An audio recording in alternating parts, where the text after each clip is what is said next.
ఎన్నికేలేని నజరేతు ఊరిని ఎంత ఆశీర్వదించావు యేసయ్యా.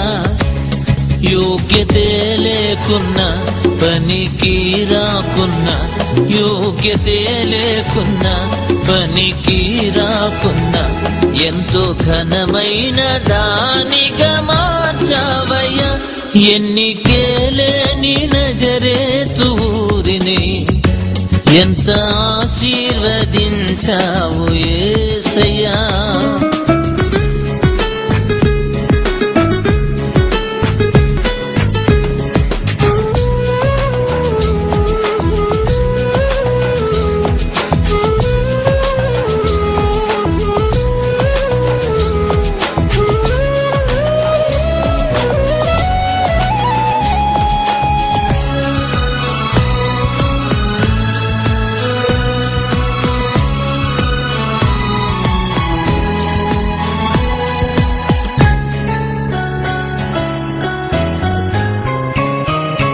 నజరేతు నుండి మంచిది రాగలదా అను ప్రశ్నకు జవాబు దొరికెనుగా.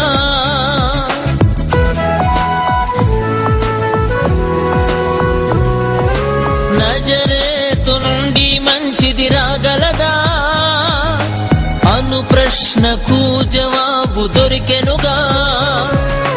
చిన్న గ్రామాన్ని ఎన్నుకున్నావు, నజరేతు వాడని అనిపించుకున్నావు. యోగ్యతే లేకున్నా పనికి రాకున్నా, యోగ్యతే లేకున్నా పనికి రాకున్నా ఎంతో ఘనమైన దానిగా మార్చావయ్యా. ఎన్నికేలేని నజరేతు ఊరిని ఎంత ఆశీర్వదించావు యేసయ్యా.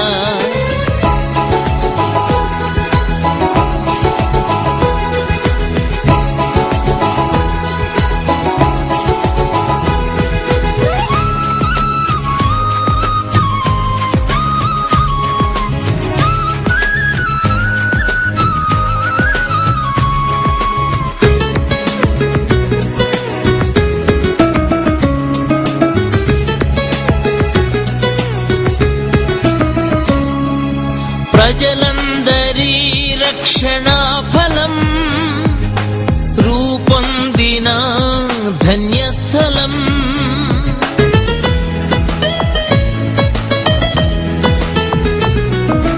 ప్రజలందరి రక్షణ ఫలం రూపొందిన ధన్యస్థలం.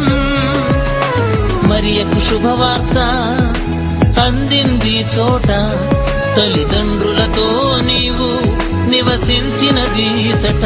యోగ్యతే లేకున్నా పనికి రాకున్నా, యోగ్యతే లేకున్నా పనికి రాకున్నా ఎంతో ఘనమైన దానిగా మార్చావయ్యా.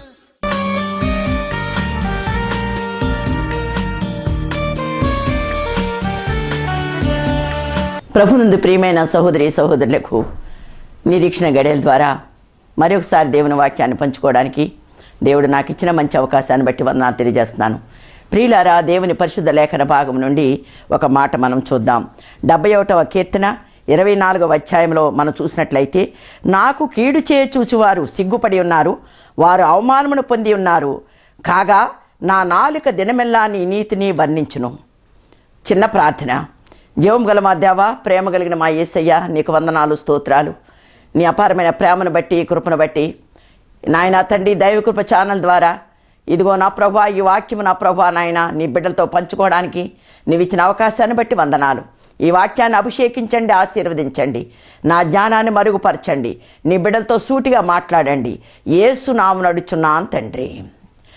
ప్రియులారా, చదవబడినటువంటి భాగంలో కీడు చేసేవారిని అవమానపరచడానికి, సిగ్గుపరచడానికి దావీదు ఏం చెప్తున్నాడంటే, నా నాలుక దినమెల్లా కూడా నీ యొక్క నీతిని వర్ణిస్తుంది అంటున్నాడు. అంటే కీడు చేసేవాడు నీ ఎదుర్కోవాలంటే మనము నీతిని వర్ణించాలి అన్నది ఆయన తాత్పర్యం. గమనించాలి, కీడు అనేది అకస్మాత్తుగా వచ్చేది, అది రహస్యంగా వచ్చేది. అది ఎప్పుడు సంభవిస్తుందో మనకు తెలియదు. ఆ కీడు ప్రమాదానికి సూచన. అంతేకాదు దుఃఖము, వేదన, బాధ అంతా కూడా ఆ కీడు ద్వారా ప్రతి మానవుడికి కూడా సంభవిస్తుంది. గమనించండి, కీడు రావాలని ఎవరు కూడా కోరుకోరు, కానీ అది ఎప్పుడు వస్తుందో మనకి ఎంత మాత్రం కూడా తెలియదు. ప్రియులారా, మనం గమనించాలి. ఆ కీడు ఎక్కడి నుంచి వస్తుందో తెలుసా? ఆ దూరస్తుల వల్ల రాదు. మన సన్నిహితులు, మన స్నేహితులు, మన బంధువుల వల్ల కూడా మనకి కీడు అనేది వస్తుంది. మనకు పరిచయస్తుల ద్వారా ఈ కీడు వస్తుంది. అందుకనే ఒక మాట అంటాడు, అసలు కీడు రావడానికి గల కారణం ఏంటంటే 55వ కీర్తన 15వ వచనం అంటాడు, చెడుతనము వారి అంతరంగములోను వారి నివాసములోనూ ఉన్నది. ఏ వ్యక్తి అయితే వారి నివాసాల్లో చెడుతనం ఉంటుందో, ఏ వ్యక్తి అంతరంగంలో అయితే చెడుతనం ఉంటుందో వాడు కీడు చేయడానికి ఒక ప్రణాళిక సిద్ధం చేసుకుంటాడు. అందుకనే దావీదు ఇదే వచనంలో 13వ వచనం అంటాడు, కీడు చేద్దామనుకున్నవాడు నా సహకారయ్య, నా చెలికాడు, నా పరిచయస్తుడు. అంటే దావీదుకి ఎవరి వల్ల కీడు వస్తుందండి? అతని పరిచయస్తుడి వల్ల, అతని సహకారి వల్ల, అతని యొక్క చెలికాని వల్ల వస్తుందంట. ప్రియులారా, మనం గమనించాలి, సహకారి వల్ల, చెలికాని వల్ల, పరిచయస్తుడి వల్ల మాత్రమే కీడు వస్తుంది అని అంటున్నాడు. ప్రియులారా, మనం గమనించాలి, నిజంగా కూడా సహకారిని, చెలికాన్ని, అంతేకాదు పరిచయస్తుడిని సాధారణంగా ప్రతి మానవుడు కూడా నమ్ముతాడు. ఎందుచేతనంటే, అయ్యో వాడింత నాకు సహకారం చేస్తున్నాడు గనక నేను వాడితో నమ్మకంగా జీవిస్తాడు, వీడు నా చెలికాడని చెప్పి అతనితో ఎంతో సన్నిహితంగా ఉంటాడు, అంతేకాకుండా అతడు నాకు పరిచయస్తుడు గనక ఎంతో స్వతంత్రంగా వాడితో జీవిస్తాడు. గమనించాలి. కానీ ఎప్పుడు ఈ యొక్క పరిచయస్తుడి సహకారి వల్ల, ఈ పరిచయస్తుడి వల్ల, ఈ యొక్క చెలికాని వల్ల ఎప్పుడు కీడొస్తుందో ఎవరికి కూడా తెలియదు. ఎందుచేతనంటే సహకారి ఎప్పుడు కూడా చక్కగా సహకరిస్తుంటాడు. సహకరిస్తూ ఉన్న సమయంలో ఏం జరుగుతుందో తెలుసా? వాడు మనకి ఒక ఇంటికి వచ్చి ఎంతో పరిచయస్తుడిగా నటిస్తూ ఉంటాడు. అప్పుడు ఏం చేస్తారంటే నమ్ముతూ ఉంటాం.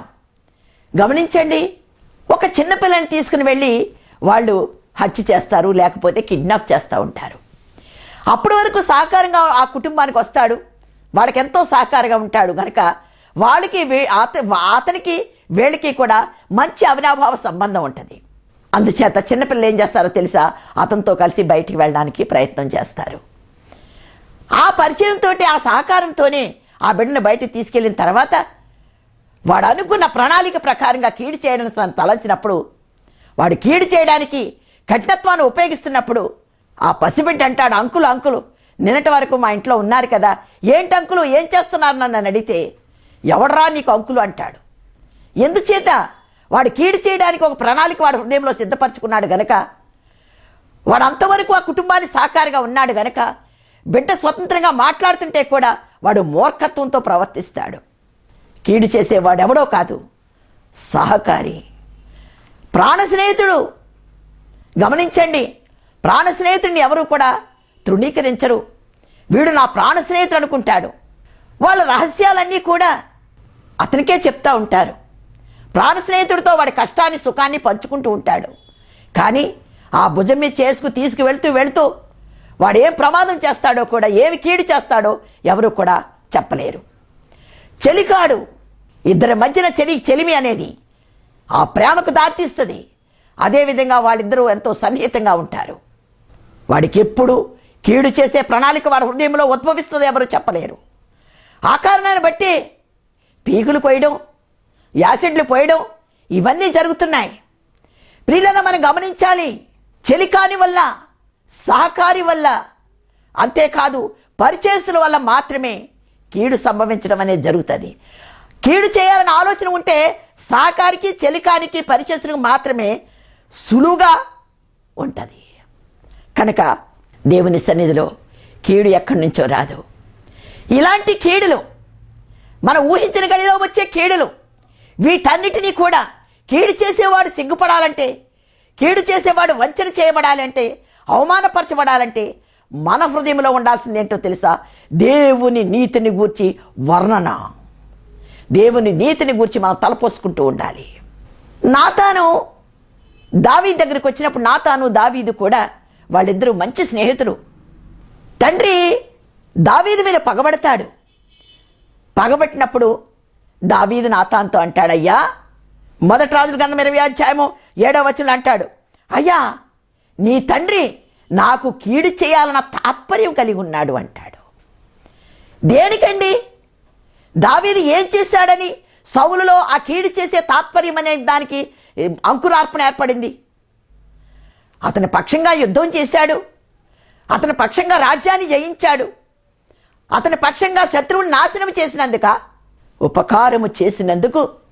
అది ఇప్పుడు ఉపకారం చేసిన తర్వాత ఏమైంది? దావీదికి అల్లుడైపోయాడు. ఆయన సాకారి మాత్రమే కాదు, చెలికాడు మాత్రమే కాదు, రక్త సంబంధిగా కూడా అతడు ఒక బంధుత్వాన్ని కలిగి ఉన్నాడు. అయినా అతడు విషపు చూపు కారణాన్ని బట్టి ఆ యొక్క దావీదు మీద కీడు చేయ తాత్పర్యం కలిగి ఉన్నాడు. తాత్పర్యం అంటే అర్థం ఏంటి? ఒక పద్యానికి తాత్పర్యం అంటే దాని యొక్క అర్థం అంటే అతనికి ఒక అర్థం ఏంటంటే, ఒక భావన ఏంటంటే, దావీదును హతమార్చాలి. నాతాను అంటాడు, ఒకవేళ నా తండ్రి నీ మీద కీడు చేయాలని తలంచినా నేను ఒక పథకం ప్రకారంగా చెప్తాను, దాని ప్రకారంగా నువ్వు నడుచుకుంటే నేను తప్పిస్తాను అంటాడు. ప్రియులారా, మనం గమనించాలి ఈ యొక్క పరిస్థితి ఎందుకు జరిగిందో తెలుసా? మొదటి సమూయేలు గ్రంథము 24 అంటాడు, యెహోవా నన్ను నీ చేతికి అప్పగింపక నన్ను చంపక విడిపించినందుకు ఈ దినమున నీవు నాకు అపకారమునకు ఉపకారము చేసిన వాడవై నా ఎడల నీకును ఉపకార బుద్ధిని వెల్లడి చేసిన గనుక నీవు నాకంటే నీతిపరుడవు.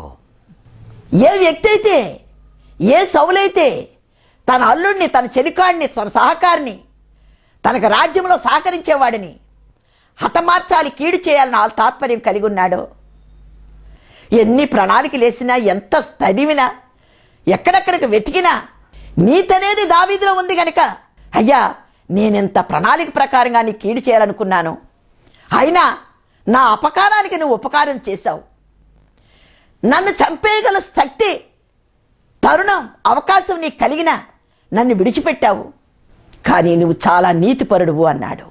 ఒక కీడు చేయాలని తలచినటువంటి వ్యక్తి దావీదులో ఉన్న నీతిని గమనించాడు. నువ్వు నీతిపరుడు అన్నాడు. నీతి కీడికి ప్రతికీడు చేయనివ్వదు గనక, కీడికి ప్రతికీడు చేసేవాడు నీతిపరుడు కానేరడు. అందుచేత నువ్వు నీతిపరుడువని అదే సౌలు, అదే మామగారు, అదే సహకారి నీవు నీతిపరుడు అంటున్నాడు. ఉపకార బుద్ధిని నువ్వు వెల్లడిపరిచావు అంటున్నాడు. నీతి ఎక్కడుందో అక్కడ ఉపకారమే తప్ప ఎంత మాత్రం కూడా విరోధ భావన అనేది ఉండదు. హతమార్చాలన్న ఆలోచనలు అసలు ఉండవు, ప్రతికీడు చేయాలన్న ఆలోచనలు అసలు ఉండవు. కనుక కీడుని చేయాలనుకున్నవారు, కీడు చేయాలనుకున్న సౌలు ఏం చేశాడండి? సిగ్గుపడ్డాడు, అవమానపరచబడ్డాడు. కారణం ఏంటో తెలుసా? నిత్యము నీతిని వల్లించేటటువంటి దావీదులో ఉన్నటువంటి నీతిని చూసినటువంటి ఆ యొక్క సౌలు నీవు నీతిపరుడు అని ఒక ఒప్పుకోలు చేసుకున్నాడు. ఈరోజు క్రైస్తవుడిగా ఉన్న నీవు కీడుకు ప్రతికీడు చేస్తుంటే నీవు నీతిపరుడుగా అనిపించుకోబడవు. జాగ్రత్త. నువ్వు నీతిపరుడుగా ఉండాలి అంటే, నీ విరోధుల దృష్టిలో నీవు నీతిపరుడుగా ఉండాలంటే, నీ కీడు చేసేవారి దృష్టిలో నువ్వు నీతిపరుడుగా ఉండాలంటే నిత్యము నీ నోట ఉండవలసింది ఏంటో తెలుసా? నీతి వర్ణన. సౌలు హృదయంలో ఏముందండి? కీడే. అతని నివాసంలో ఏముంది? కీడే. అతని అంతరంగంలో కీడే. అందుచేతనే కీడు చేయడానికే ప్రయాణం చేశాడు. కానీ దావీదులో ఉన్న నీతి సౌలులో ఉన్న కీడుని జయించింది. సౌలులో ఉన్న కీడు చేత సౌలు సిగ్గుపరచబడ్డాడు, అవమానపరచబడ్డాడు. ఇంకొక మాట చెప్పనా? కీర్తనలో 58 అంటాడు, మీరు హృదయపూర్వకంగా చెడుతనము జరిగించుచున్నారు. 10 అంటాడు, ప్రతి దండన కలుగగా నీతిమంతులు చూసి సంతోషించెదరు. 11 అంటాడు, నిశ్చయముగా నీతిమంతులకు ఫలము కలుగును. నిశ్చయం ఏంటా నిశ్చయం అంటే ఒక ఫలాన్ని మనం చూస్తాం, నీతి ఫలాన్ని మనం చూస్తాం. నీతి ఫలములో మనకి 9 వరాలు దొరుకుతాయి. అంతేకాదు, ఒక మాట అంటాడు, సామెతల గ్రంథం 29వ అధ్యాయం 16వ వచనంలో అంటాడు, దుష్టుల ప్రబలిన చెడుతనము ప్రబలును. దుష్టత్వం ఎప్పుడైతే ప్రబలుతుందో చెడుతనం కూడా అక్కడే ప్రబలుతుంది. గమనించండి. కనుక దేవుని సన్నిధిలో మనము నీతిని కాపాడుకుంటూ ఉండాలి. నా ప్రియమైన సహోదరి సహోదరుడా, నూతన సంవత్సరంలో నీకు ఉండవలసిన ప్రత్యేకమైన ప్రణాళిక, ప్రత్యేకమైన ఆలోచన, ప్రత్యేక తీర్మానం ఏంటో తెలుసా? నేను నీతిని సంచరించుకుంటున్నానా లేదా? నీ నాలుక నుండి ఎప్పుడూ నీతి వచనాలు పలుకుతున్నావా లేదా? నీ నాలుక నీతికి దాసులుగా చేసావా లేదా? నీ నాలుకతో ఒక నిబంధన చేసుకోవాలి.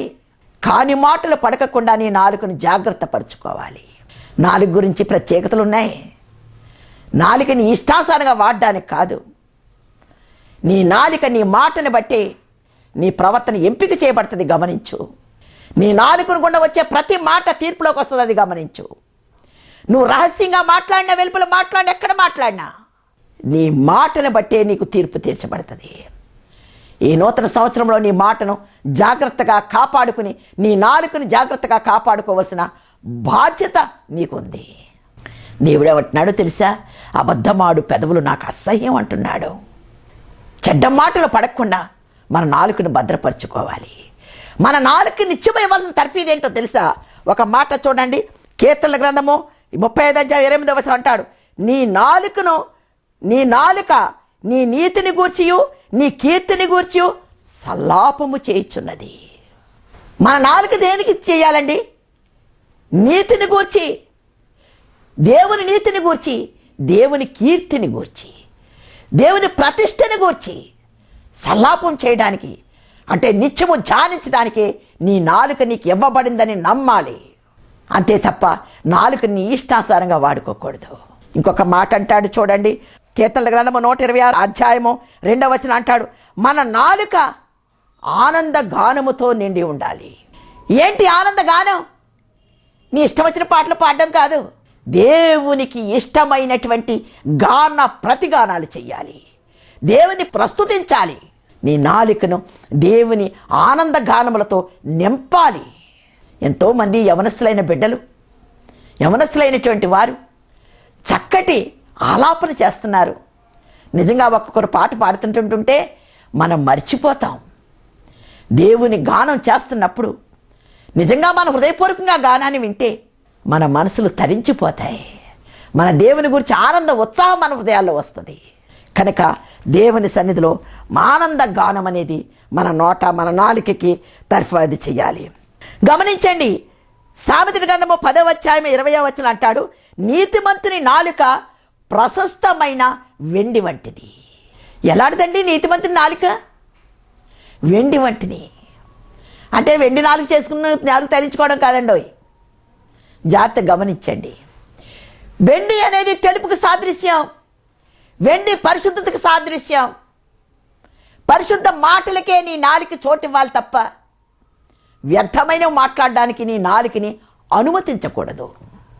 గమనించండి, నాలుకని గురించి చాలా జాగ్రత్తగా, మన నాలుక ఆనంద గానంతో నిండాలి. మనం నీతిమంతుని నాలుక ప్రశస్తమైన, శ్రేష్టమైన, నిష్కళంకమైన వెండితో సమానం. ఇంత ప్రశస్తమైన దాన్ని, మన నాలుకను ప్రశస్తంగా మనం కాపాడుకుంటున్నావా? ఆలోచించండి. ఇంకొక మాట అంటాడు, సామెతల గ్రంథము 15వ అధ్యాయము 2వ వచనం అంటాడు, జ్ఞానుల నాలుక మనోహరమైన జ్ఞానాంశములను పలుకును. జ్ఞానుల నాలుక మనసుకి ఆహ్లాదకరమైనటువంటి జ్ఞానముతో కూడిన అంశముల గురించే మాట్లాడుతుందట. నీ నాలుక దేని గురించి మాట్లాడుతుంది? జ్ఞాన అంశాల గురించి మాట్లాడుతుందా? నీ మాటలో జ్ఞానము ఉద్భవిస్తుందా? ప్రశస్తమైన జ్ఞానం గురించి నువ్వు మాట్లాడగలుగుతున్నావా?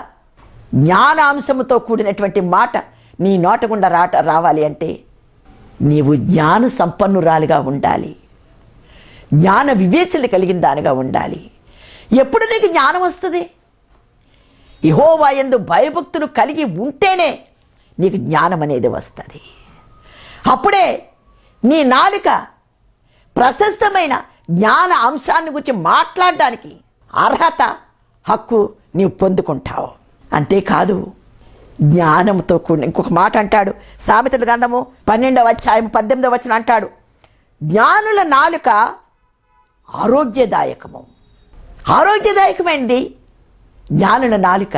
ఇలాంటి వెండి వంటి జ్ఞానాంశలు పలికే ఆరోగ్యమైనటువంటి ఆనందకరమైనటువంటి నీతిని గూర్చి వల్లించేటటువంటి నీ నాలుక దేవుని గురించే గానం చెయ్యాలి, దేవుని గురించే జ్ఞానాంశాలు మాట్లాడాలి, దేవుని గురించే పరిశుద్ధంగా కాపాడుకోవాలి, దేవుని గురించే ఆరోగ్యదాయకమైనటువంటి వచనాలు నీ గుండా రావాలి.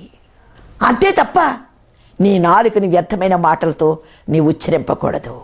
శ్రేష్టమైన పద్ధతిలో మన నాలుక కాపాడుకోకపోతే అది చాలా ప్రమాదం అనే విషయం ఒక చిన్న మాట మీ ముందు ఉంచాలని నేను ఆశపడుతున్నాను. యాకోబు పత్రిక 3వ అధ్యాయము 4వ వచనం అంటాడు, నాలుక అగ్నియే, నాలుక మన అవయవంలో ఉంచబడిన పాప ప్రపంచమైన సర్వ శరీరమునకు మాలిన్యమును కలుగు చేయొచ్చు, ప్రకృతి చక్రమునకు చిచ్చు పెట్టును, అది నరకము చేత చిచ్చు పెట్టబడును. జాగ్రత్త, మన నాలుకను జాగ్రత్తగా కాపాడుకోకపోతే అది చివరికి దాని పర్యవసానం ఏంటో తెలుసా? నరకము చేత చిచ్చు పెట్టబడుతుంది. మన యొక్క శరీరంలో ఉన్న పాప ప్రపంచానికి కేంద్ర బిందువు అంటండి మన నాలుక. కానీ అలా ఉంచుకోవద్దు మన నాలుక. మన నాలుక నిత్యము కూడా దేవునితో సంకేతమై ఉండాలి, దేవునితో కట్టబడి ఉండాలి. అంతేకాదు అందుకని అంటాడు, నిత్యము కూడా మనము నీతిని వర్ణించే నాలుకగా మన నాలుక ఉండాలి. నీతిని ఎలా వర్ణించాలి? నీతి యొక్క ఔన్నత్యాన్ని, నీతి యొక్క ప్రభావాన్ని మనం వర్ణిస్తూ ఉండాలి. కీర్తన 71:19 అంటాడు, దేవా నీ నీతి ఆకాశమంతా ఉన్నతమైనది. నీతి ఆకాశమంతా ఉన్నతమైందని మనము దాన్ని వర్ణించాలి, నీతిని వర్ణించాలి. 112:3 అంటాడు, కలిమియు సంపదయు ఇంట ఉండును, నిత్యము నిలుచును. అంటే ఎప్పుడైతే నీతి ద్వారా వచ్చేటటువంటి కలివి సంపద నిత్యము మనతో నివసించేదని నీతిని గురించి మనం వర్ణించాలి. నీతి శాశ్వతమైనది. సామెతలు 11:4 అంటాడు, నీతి మరణము నుండి రక్షించును. నీతి మరణము నుంచి కూడా మనం రక్షిస్తుంది. సామెతలు 11:5 అంటాడు, యథార్థవంతుల నీతి వారి మార్గమును సరళము చేయును. నిజంగా మనం యథార్థంగా ఉన్నప్పుడు మన మార్గంలో కొన్ని చిక్కు సమస్యలు వచ్చినా, ఇబ్బందికరమైన పరిస్థితులు వచ్చినా మన నీతే ఆ యొక్క మార్గాలన్నీ కూడా సరళము చేస్తుంది, మన సమస్యను విభజిస్తుంది, మనకి దారి మార్గాలు ఏర్పాటు చేస్తుంది. అంతేకాదు 6వ వచనంలో అంటాడు, మన నీతి మనల్ని విమోచించును. నీతిమంతుడైనటువంటి యేసు ఈ లోకానికి వచ్చి తను చేసిన నీతి కార్యము ద్వారా, నీతి అర్పణ ద్వారా మనల్ని విమోచించబడ్డాం. సామెతలు 14:13 అంటాడు, నీతి జనములో ఘనతకెక్కుటకు కారణమగును. నీ నీతే నీకు ఘనత తెచ్చడానికి కారణమవుతుంది. ఒక ఘనత, ఒక ఉన్నత స్థితి మనకి కావాలంటే దానికి కారణం మన నీతి అయి ఉండాలి.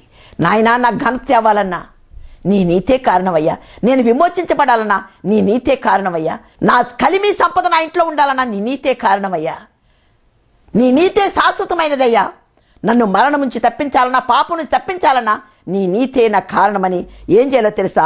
నీతిని మనం వర్ణిస్తూ ఉండాలి. యెషయా గ్రంథం 32:16 అంటాడు, ఆయన న్యాయము అరణ్యములో నివసించును, ఫలభరితమైన భూమిలో నీతి దిగును, నీతి సమాధానమును కలుగుచేయును. అరణ్యము లాంటి పరిస్థితులు ఏర్పడినా, చిక్కుకరమైన పరిస్థితులు ఏర్పడినా, భయంకరమైన పరిస్థితులు ఏర్పడినా నీతి ఉండడం వల్ల అక్కడ న్యాయమే జరుగుతుంది. మనకి కష్టమైన మనుషులు కనిపిస్తారు, ఒక్కోసారి మనకి న్యాయం కనపడదు, వాళ్ళ మూర్ఖత్వంగా భయంకరంగా మనం శోధిస్తారు. అలాంటప్పుడు జరిగే సంగతి ఏంటో తెలుసా? మన నీతే అలాంటి భయంకరమైన పరిస్థితిలో ఉన్న వారి దగ్గర కూడా మన నీతి మనకి న్యాయాన్ని జరిగిస్తుంది. మనం నీతిని పట్టుకుని ఉండగలిగితే మనకు అరణ్యం లాంటి పరిస్థితులు ఉన్న న్యాయమే మన పక్షంగా గెలుస్తుంది. అందుకని అంటాడు, సమాధానము కలుగజేస్తుంది. దానిని మనం వర్ణించాలి. దేవునికి స్తోత్రం. నీ మహత్కార్యములు వర్ణించదను, ఎవడు వర్ణింపగలడు నీ నీతి న్యాయములు. దేవునికి స్తోత్రం. కనుక మనకి కీడు చేయాలనుకున్న వారు, వాళ్ళు సిగ్గుపడాలన్నా, అవమానపరచబడాలన్నా కీడుకు ప్రతికీడు చేయొద్దు, కానీ నీ ప్రశస్తమైన శ్రేష్టమైన నాలుక నిత్యము కూడా ఆయన యొక్క నీతిని వర్ణించాలి, దాని యొక్క ఔన్నత్యాన్ని వర్ణిస్తూ ఉండాలి. నీ నాలుకను శ్రేష్టమైందిగా, పవిత్రమైందిగా, జ్ఞానయుక్తమైందిగా కాపాడుకుంటూ దేవుని నీతిని గూర్చి నువ్వు వల్లించగలిగితే ఆ నీతే నీకు న్యాయం జరిగిస్తుంది, ఆ నీతే నీకు ఘనత తెచ్చిపెడుతుంది, ఆ నీతే నీకు విమోచన తెస్తుంది, ఆ నీతే నీకు రక్షణ తెస్తుంది, ఆ నీతే నిన్ను శాశ్వత రాజ్యానికి వారసులుగా చేస్తుంది. కనుక నీవు చేయాల్సిన పని ఏంటో తెలుసా? కీడు చేసేవారు నీకు తటస్థపడినప్పుడు, కీడు జరుగుతుందని నువ్వు ఆలోచించినప్పుడు నువ్వు చేయాల్సిన పని ఏంటో తెలుసా? నీతిని వర్ణించటం నేర్చుకో. అంతేకాదు, దావీదు ఇంకొక మాట అంటున్నాడు. ఏమంటున్నాడో తెలుసా? 55వ కీర్తన 16వ వచనం అంటాడు, నేను దేవునికి మొరపెట్టుకొందెను. ఎప్పుడు మొరపెడతాడు? సాయంకాలము, ఉదయము, మధ్యాహ్నము. కనుక మనకి కీడు జరుగుతుంది అనుకున్న గమనించండి. యెహోషాపాత్కి కీడు వచ్చేసింది, యుద్ధం వచ్చేసింది అన్నారు. ఆయన ఏం చేశాడు? దేవుని సన్నిధిలో మొరపెట్టాడు. కీడుకు ప్రతిగా సిరి సంపదలను పొందుకున్నాడు ఆయన. ఇదే విధంగా భక్తులను ఎంతమందిని చూసినా ఆ విధంగా జరుగుతుంది. నా ప్రియమైన సహోదరి సహోదరుడా, ఈ టీవీ ముందుంటూ అయ్యో నాకు కీడు వస్తుందేమో, కీడు సంభవిస్తుందేమో అనుకుని నువ్వు భయపడాల్సిన అవసరం లేదు. కానీ నువ్వు ఒక ఆలోచన చెయ్యి. నీవు నీతి తప్పకుండా, నీ నాలుకని నీతి తప్పనీయకుండా నీతిని గూర్చే నువ్వు వర్ణించడం నీకు చేతనైతే, దేవుని ఔన్నత్యంతో కూడినటువంటి నీతిని నువ్వు పొగడ్డం మొదలు పెడితే, నీ కీడు చేసేవారికి అవమానంతో, సిగ్గుతో, వంచనతో మన్నుడు దూరం అయిపోతారు. అప్పుడు నీకు శ్రేష్టమైన దీవెన నీకు కలుగుతుంది, ప్రశస్తమైన దీవెన నీకు కలుగుతుంది. ఈ దీవెన నీకు కావాలి. దావీదుకున్నటువంటి నిశ్చయత, దావీదుకున్న పట్టుదల నీకు కూడా కావాలని ప్రార్థన ద్వారా, నీతిని వర్ణించడం ద్వారా కీడు చేసే నీ శత్రువును జయించాలని కోరుతూ నా మాటలు ముగిస్తున్నాను. ఈ కొద్ది మాటలు దేవుడు ఆశీర్వదించి దీవించునుగాక.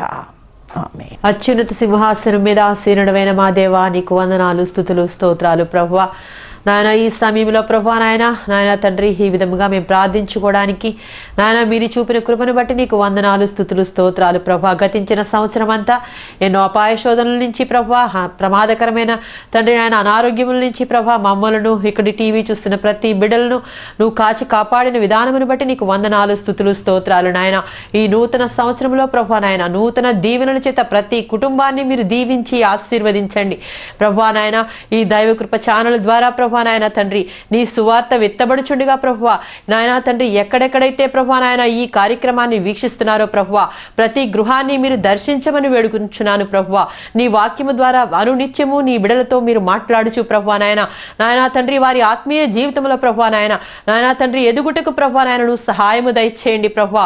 నీ బిడలమైన మేము ప్రభువా ఈ కడవరి దినాలలో ప్రభువా నాయన తండ్రి నీ చిత్తాన్ని ఎరిగి ప్రభువా నాయన నడుచుకునే ప్రభువా నాయన వివేచన జ్ఞానము చేత మాలో ప్రతి ఒక్కరిని నింపమని వేడుకొనుచున్నాను ప్రభువా నాయన. మా ప్రవర్తన అంతటిలోను ప్రభువా నాయన తండ్రి మా యొక్క ప్రతి పని విషయంలోను ప్రభువా నీ చిత్తానికి లోబడి ప్రభువా నాయన నీ స్వరము వింటూ ప్రభువా నాయన నిన్ను గణపరిచే బిడలుగా మమ్మల్ని తయారు చేయమని వేడుకొనుచున్నాను ప్రభువా నాయన తండ్రి. నీకు వందనాలు, స్తుతులు, స్తోత్రాలు ప్రభువా.